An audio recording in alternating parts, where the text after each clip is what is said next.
কেমন ছিল রাসূল সাল্লাল্লাহু আলাইহি ওয়াসাল্লামের যুগের বিচার ব্যবস্থা?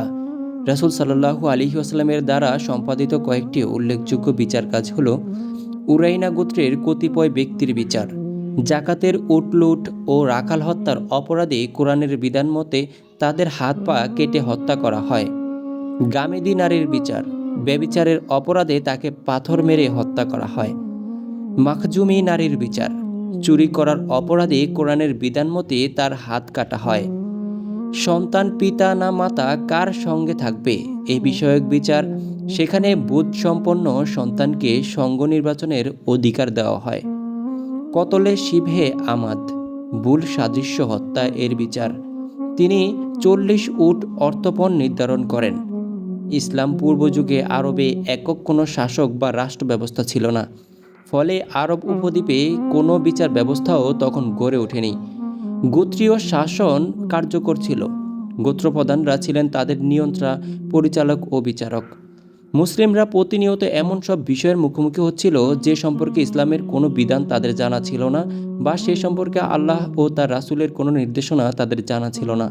তাই রাসূল সাল্লাল্লাহু আলাইহি ওয়াসাল্লামই ছিলেন বিচার কার্যের জন্য সবচেয়ে উপযুক্ত ব্যক্তি।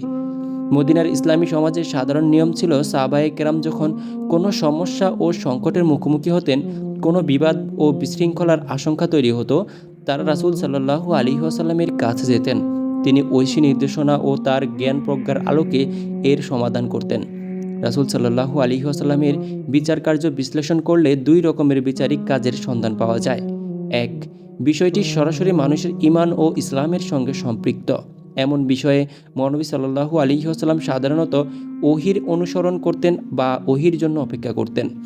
ওহী অবতীর্ণ হওয়ার পর আল্লাহর বিধান প্রার্থীদের শুনিয়ে দিতেন। এক্ষেত্রে তার ভেতরে শরীয়ত প্রণেতা এর বৈশিষ্ট্য প্রবল ছিল। 2, এমন বিষয় যা সরাসরি মানুষের ঈমান ও আমলের সঙ্গে সম্পৃক্ত নয়, বরং তাতে পার্থিব জীবনের অংশই বেশি। এমন বিষয়ে রাসূল সাল্লাল্লাহু আলাইহি ওয়াসাল্লাম কখনো ইজতিহাদ করতেন, ব্যক্তিগত মত প্রকাশ করতেন। এক্ষেত্রে কখনো কখনো তার ভেতর কাদি বা বিচারকের বৈশিষ্ট্য প্রাধান্য পেত। রাসূল সাল্লাল্লাহু আলাইহি ওয়াসাল্লাম আজীবন মদিনার ইসলামী রাষ্ট্রের বিচারকের দায়িত্ব পালন করেন। তবে ইসলামী রাষ্ট্রের বিস্তৃতি ঘটলে তিনি অঞ্চলভিত্তিক বিচারক নিয়োগ দেন। যেমন আলী রাদিয়াল্লাহু তাআলা আনহুকে ইয়েমেনে, মুয়াজ রাদিয়াল্লাহু তাআলা আনহুকে ইয়েমেনে, উতবা বিন উসাইদ আল কুরাইশিকে মক্কার বিচারক নিয়োগ দেন। বিচারক নিয়োগের আগে তিনি তাদের কর্মপন্থা বাতলে দেন, তাদের কাছ থেকে সুবিচার করার অঙ্গীকার গ্রহণ করেন। উম্মে সালমা রাদিয়াল্লাহু তাআলা আনহু থেকে বর্ণিত, রাসূল সাল্লাল্লাহু আলাইহি ওয়াসাল্লাম বলেন, যে ব্যক্তি মুসলমানের বিচারক পদে নিযুক্ত হয়, সে যেন তার ভাবভঙ্গি, বাক্য, ইঙ্গিত ও পদের ব্যাপারে ন্যায় বিচার করে। অন্য হাদিসে বলেছেন, যে ব্যক্তি বিচারক নিযুক্ত হয় সে যেন এমন কারো বিরুদ্ধে উচ্চ বাক্য না হয় যেন যে কারো বিরুদ্ধে উচ্চ বাক্য হয়নি। আশা করি আপনারা সকলে বুঝতে পারছেন একজন বিচারকের কতটুকু কী দায়িত্ব পালন করা উচিত, আর সমাজের মধ্যে কোন বিচার ব্যবস্থাকে প্রতিষ্ঠিত করা উচিত।